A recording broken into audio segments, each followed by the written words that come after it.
लाल देह लाली मुख कंठ बिराजे हार, भुज दंड बडशाली सदा रहो जय जयकार। वीर अपार। प्रेम से बोलिए पवन सुत हनुमान की जय, सियापति रामचंद्र भगवान की जय। प्रिय श्रोताओं, आज से जैसे कि सोमवार का व्रत भगवान शिव को समर्पित होती है, उसी तरह मंगलवार का दिन भगवान बजरंगबली हनुमान जी को समर्पित है। आज मंगल ग्रहों में एक जिसे अंगार और कुर्जा नाम से भी जाना जाता है। मंगल देव को पृथ्वी देवी की पुत्र भी मानी जाती है। वे शक्ति, वीरता और साहस की प्रतीक है और मंगलवार का दिन बजरंगबली हनुमान जी को भी समर्पित है। तो आइए श्रोताओं, हम सभी सुनते हैं बजरंगबली व मंगलवार का व्रत की संपूर्ण कथाएं, साथ ही आरती। प्रेम से बोलिए सियापति बजरंगबली हनुमान की जय। कथा विस्तार से। एक बार नैमिषारण्य तीर्थ में 88,000 ऋषि मुनि एक तित्र होकर सूत जी से पूछने लगे, हे महामुनि, आपने हमें अनेक पुराणों की कथा सुनाए हैं, अब कृपा करके हमें ऐसा व्रत और उनकी कथा बताइए जिसके करने से संतान की प्राप्ति हो, साथ ही मनुष्य को रोग, शोक, अग्नि, श्राप, दुख इत्यादि का भय दूर हो जाए। कलयुग में सभी जीवों का आयु बहुत कम है। इस पर यदि उन्हें सोच चिंता न के कष्ट लगे रहेगा तो फिर वह हरि विष्णु के चरण में अपना ध्यान कैसे लगा सकते हैं। सूत जी कहे, हे मुनि श्रेष्ठ, आपने लोक कल्याण के लिए बहुत ही उत्तम बात पूछे हैं। एक बार युधिष्ठिर ने भगवान श्री कृष्ण से लोक कल्याण के लिए यही प्रश्न किए थे।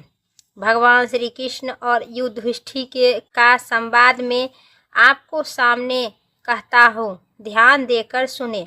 एक समय हस्तिनापुर में राज्यसभा में योगी राज श्री कृष्ण जी बैठे हुए थे। तब युधिष्ठिर ने भगवान श्री कृष्ण से प्रश्न किए, हे प्रभु, हे नंदन गोविंद, आपने मुझे अनेक कथा सुनाए हैं, आज कृपा करके कोई ऐसा व्रत या कथा सुनाइए जिसके करने से मनुष्य रोग, चिंता तथा भय से मुक्त हो जाए, उसे पुत्र की प्राप्ति हो।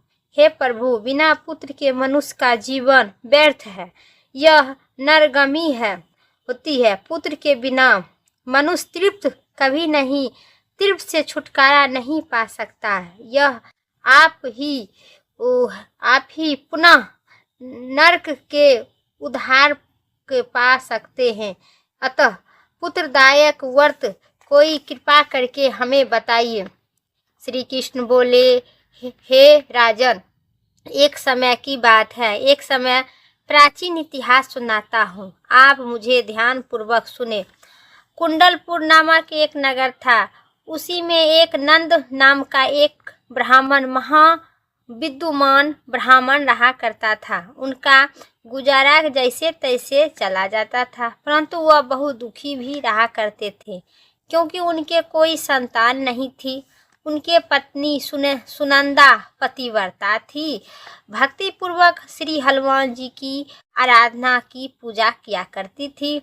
मंगलवार के दिन व्रत करे अंत में भोजन बनाकर श्री हनुमान जी को भोग लगाने के बाद स्वयं ग्रहण करती थी। एक मंगलवार को गृह कार्य के अधिक के कारण हनुमान जी के भोग नहीं लगा सकी। इसी पर उसे बहुत दुख हुआ। उन्होंने स्वयं भी भोजन नहीं की, प्रण कर ली कि अब मैं अगले मंगलवार को हनुमान जी को भोग लगाकर ही अन्न जल ग्रहण करूंगी। ब्राह्मण सुनंदा प्रतिदिन भोजन बनाती थी, श्रद्धापूर्वक अपने पति को खिला देती थी, परंतु स्वयं भोजन ग्रहण नहीं करती थी और मन ही मन श्री हनुमान जी की आराधना किया करती थी। इसी प्रकार 6 दिन बीतने के बाद प्रातः काल सुनंदा ब्राह्मणी बेहोश होकर गिर पड़ी। सुनंदा की इस असीम भक्ति से श्री हनुमान जी बहुत प्रसन्न हुए और उनके सन्मुख प्रकट होकर बोले, हे सुनंदा, मैं तेरी भक्ति से बहुत प्रसन्न हूँ, तू उठो और वर मांग। सुनंदा अपने आराध्य देव श्री हनुमान जी को अपने समक्ष देख पाकर आनंद से विहुक हो गई और चरणों में गिर पड़ी और कहे, हे प्रभु, मेरे कोई संतान नहीं है, कृपा करे मुझे कोई संतान उत्पन्न करे। श्री हनुमान जी कहे, तेरी इच्छा पूर्ण हो जाएगी, तेरे यह एक कन्या उत्पन्न होगी, उनके अष्टगंध की प्रतिदिन सोना दिव्य होगे। इसी प्रकार वर देकर श्री हनुमान जी अंतर ध्यान हो गए। ब्राह्मणी सुनंदा बहुत हर्षित हुई और उन्होंने यह समाचार अपने पति से जाकर कहे।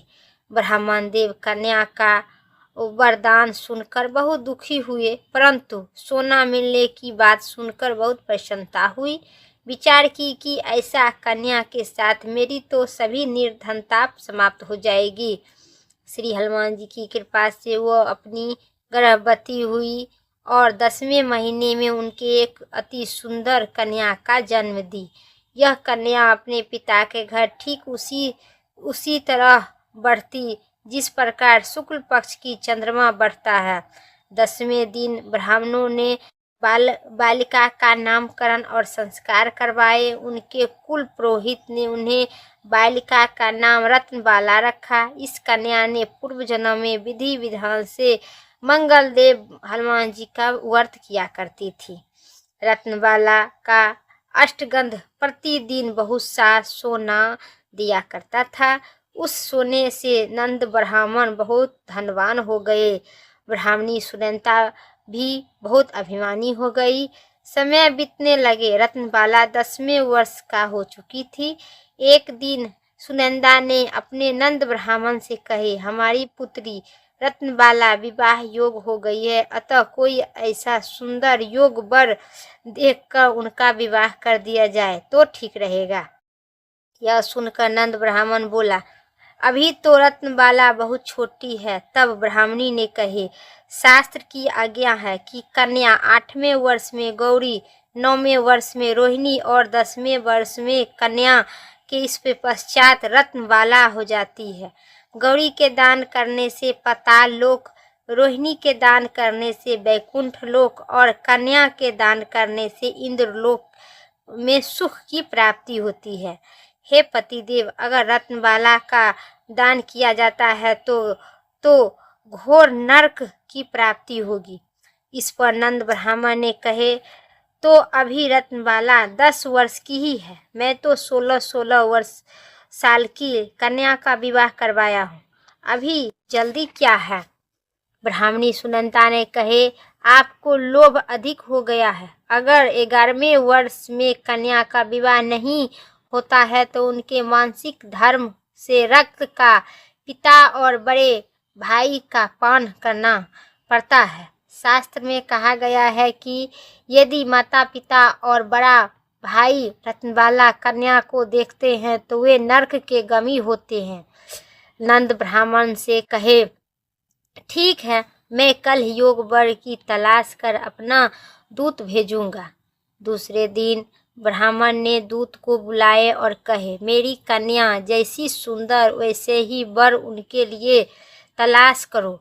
दूत स्वामी की आज्ञा पाकर खोजने के लिए चल चुके थे। अनेक नगर घूमने के बाद उन्होंने परपिद नगर में एक सुंदर ब्राह्मण युवक देखे।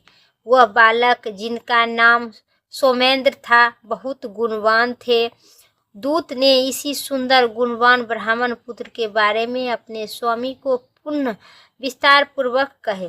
ब्राह्मण नंद को भी सोमेंद्र अच्छा लगने लगा।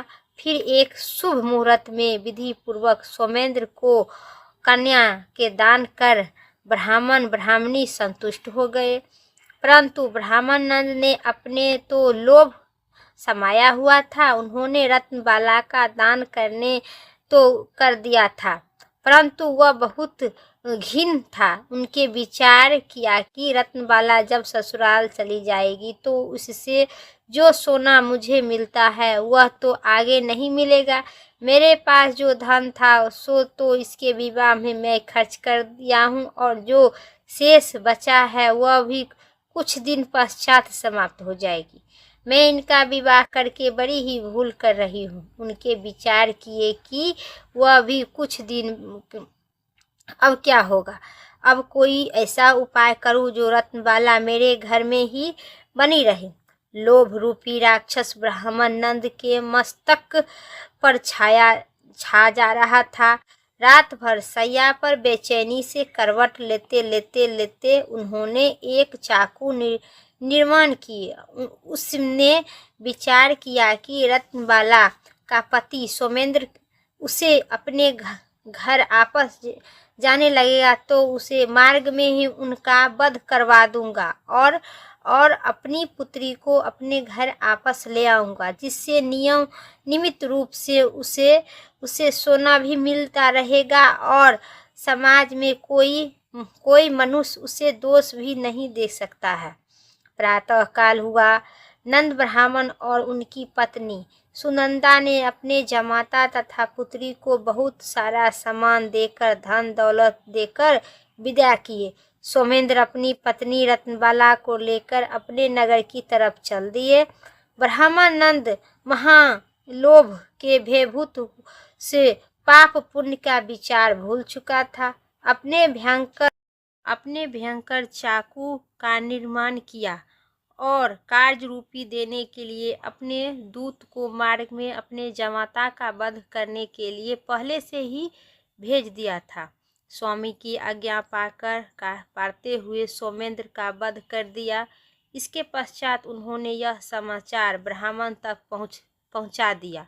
अपने जमाता के वध का समाचार प्राप्त कर नंद ब्राह्मण उस स्थान पर पहुंचा और रुदन करते रहे। अपनी पुत्री से बोली, पुत्री, मार्ग में लुटेरे ने तेरे पति का वध कर दिया है। भगवान की इच्छा के आगे किसी को कोई वश नहीं चलता है। अब तू घर चल, वह रहकर शेष जीवन व्यतीत करना। जो भाग में लिखा था वही होता है। अपने पति की अकाल मृत्यु से रत्नबाला बहुत दुखी हुई, रुदन कर रही थी और रुदन करती हुई वह अपने पिता से बोली, हे पिताजी, इस संसार में मैं जिस स्त्री का पति नहीं है उनका जीवन व्यर्थ है। अपने पति के साथ ही अपने शरीर को जला दूंगी और सती होकर अपने माता पिता और अपने सास ससुर की को साम रहूंगी। ब्राह्मण नंद अपने पुत्री के यह वचन सुनकर अब अकबक हो गया। यह विचार करने लगा कि व्यर्थ ही मैं जमाता का वध कराकर उसका पाप अपने सिर पर ले लिया हूँ। अब तो रत्नबाला अपने पति के साथ अपने प्राण त्याग देने का तैयार हो गई है। मेरा तो दोनों तरफ से मरण हो गया। धन तो अब मिलेगा नहीं। जमाता की वध के पाप फलस्वरूप यम में भुगतना पड़ेगा। यह सोचकर बहुत दुखी हुआ नंद ब्राह्मण। सोमेंद्र की चिता रचाई गई। रत्नबाला सती होने की इच्छा से पति का सिर अपनी गोद में रखकर चिता पर बैठ गई। रत्नबाला, मैं तेरी प्रति भक्ति में बहुत प्रसन्न हूँ, तू वर मांग। और रत्नबाला फिर उसी चिता पर बैठ गए। वैसे ही प्रसन्न हुए। मंगलदेव प्रकट हो गए और बोले, हे रत्नबाला, मैं तेरी पति भक्ति में बहुत प्रसन्न हूँ, तू वर मांग। रत्नबाला अपने पति की जीवन दान मांगे और मंगलदेव बोले, हे रत्नबाला, तेरे पति अजर अमर है। यह बड़ा विधना का विधान भी है। इसके अतिरिक्त तेरी जो की इच्छा है वह भी वर मांग। रत्नबाला ने कहे, आहे ग्रहो की स्वामी, यदि आप मुझ पर प्रसन्न है तो मुझे वरदान दीजिए कि जो भी मनुष्य मंगलवार के दिन प्रातः काल लाल पुष्प लाल चंदन से पूजा करे, आपका स्मरण करे, उनके रोग दुखी व्यंजनों से कभी विरोग न हो पाए और श्राप अग्नि तथा शत्रुओं को भय न डरे। जो स्त्री एवं पुरुष मंगलवार का व्रत करे वह कभी विधवा न होए। मंगल देव तथास्तु कहे, ऐसा ही होगा। यह कहकर अंतर्ध्यान हो गए। मंगल देव की कृपा से सोमेंद्र जीवित होकर उठ गए। रत्नबाला अपने पति की पुनः प्राप्त कर बहुत प्रसन्न हुई। सोमेश्वर अपनी पत्नी को लेकर अपने नगर चला गया। इसके बाद दोनों पति पत्नी मंगल देव का व्रत प्रत्येक मंगलवार को करने लगे और मंगल देव की कृपा से लोग और सुख ऐश्वर्य भोग कर अंत में स्वर्गलोक चले गए। इस कथा को जो पढ़ते एवं सुनते हैं उनके भगवान हनुमान जी और मंगल देव सभी प्रकार के सुख समृद्धि यश बल और कीर्ति की प्राप्ति देंगे। बोलिए भगवान मंगल देव की जय। भगवान श्री बजरंगबली महाराज की जय। अब सुनिए हनुमान जी की आरती विस्तार से। आरती कीजिए हनुमान लला की, दुष्ट दलन रघुनाथ कला की। जाके बल से गिरधर कांपे, रोग सोग जग निकट न झांके। अंजनी पुत्र महाबलदाई, संतन के प्रभु सदा सहाई। आरती कीजिए हनुमान लला के, देवीरा रघुनाथ पठाई। लंका जाई सिया सुध लाए, लंका सौ समुद्र की खाई। लंक जाते पवन सुत बार लगाई, लंका जाई असुर संहारे। सिया रामचंद्र जी के काज समारे, लक्ष्मण मूर्छित पड़े सह केरा। आरती कीजिए अंजना माई, आनी लाई सजीवन प्राण उबारे। पाठिक पताल तेरी जन्म कराए, अहिरा बन के भुजा उखाड़े। बाएं भुजा असुर दल मारे, दाएं भुजा संतन जन तारे। सुर नर मुनि जन आरती उतारे, जय जय जय हनुमान उचारे। कंचन थाल अगर कपूर लाई, आरती करती अंजना माई। जो हनुमान जी की आरती गावे, बस बैकुंठ पदम पद पावे। लंका विध्वंस किन्ह रघुराई, तुलसीदास प्रभु कीर्ति लगाई। आरती कीजिए हनुमान लला के, दुष्ट दलन रघुनाथ कला के। बोलिए सियावर रामचंद्र भगवान की जय। मंगल देव की जय। मेरा संपूर्ण कथा और आरती इतना ही तक था। उम्मीद करते हैं साथी आप सभी को अच्छी लगे कथा। तो चैनल पर नए हैं लाइक करके सब्सक्राइब करें। कमेंट बॉक्स में विष्णु भगवान और मंगल देव श्री हनुमान जी महाराज की जय जरूर लिखे। फिर अगली वीडियो लेके आते हैं। तब तक के लिए रामचंद्र भगवान की जय। हर हर महादेव।